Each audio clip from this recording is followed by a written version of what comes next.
नमस्कार विद्यार्थी मित्रांनो, स्वागत आहे तुमचं आजच्या व्हिडिओमध्ये।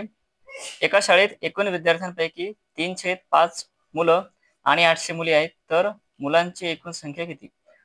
मग आता या ठिकाणी 3/5 हे मुलं आहेत।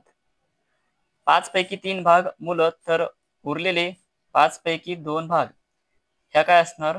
मुली असणार। आणि आपल्याला मुलींची संख्या दिलेली आहे 800। याचा अर्थ हे जे 2/5 भाग ह्या मुली आहेत, हा बरोबर आहे 800च्या।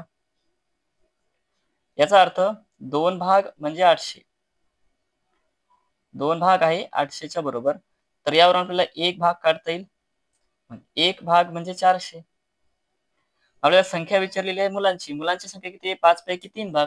मग एक भाग जर 400 असतील तर 3 भाग म्हणजे 3 गुणिले 400, ठीक आहे, म्हणजेच 1200। या ठिकाणी मुलांची संख्या आहे 1200। बघूया पुढील गणित। खालील आकृतीतील रेखांकित केलेल्या भागाचे क्षेत्रफळ किती?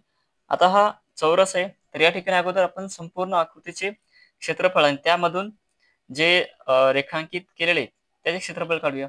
बघा, आता सुरुवातीला बाजू गुणिले बाजू म्हणजे चौरसाचे क्षेत्रफळ। तर ही बाजू आहे 12 आणि ही बाजू आहे 12च। तर या ठिकाणी 12 गुणिले 12 आणि वजा, आता आतमध्ये 2 आहेत, एक ही आहे 6 आणि ही आहे 3।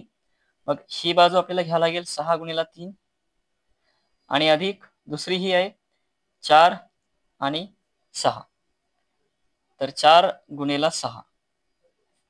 मग 12 गुणिले 12 म्हणजे 12चा वर्ग येतो 144 आणि 6 गुणिले 3 18 अधिक 6 गुणिले 4 24।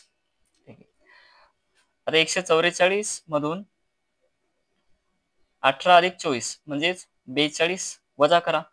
तर यांची बेरीज येते, यांची वजाबाकी येते 102, म्हणजे पर्याय क्रमांक बी 102 चौरस सेंटीमीटर। बघूया पुढील गणित।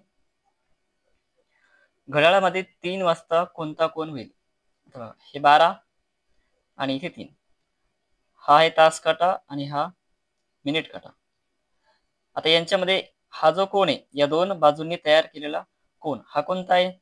हा आहे 90 अंशाचा, ठीक आहे। 90 अंशाचा म्हणजेच कोणता? तर काटकोन। मग पर्यायामध्ये काटकोन आहे का? नाही।